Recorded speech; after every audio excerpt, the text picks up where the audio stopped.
Tem outra perguntinha aqui do Facebook. Tem rinite alérgica e range os dentes às vezes. Pode melhorar? Pode ser que você tenha o bruxismo, né? Nós até falamos isso em um vídeo anterior, que a rinite alérgica ela pode estar relacionada com o bruxismo, sim.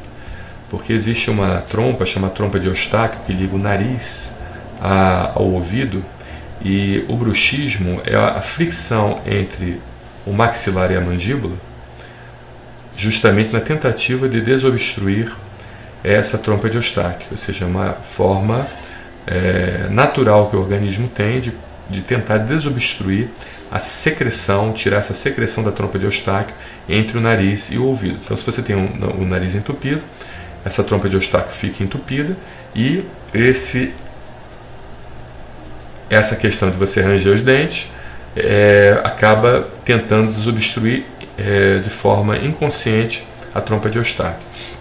Então, existe uma chance de, depois que você tratar sua rinite e controlar seu processo de rinite, você melhore do bruxismo. É uma possibilidade, tá bom?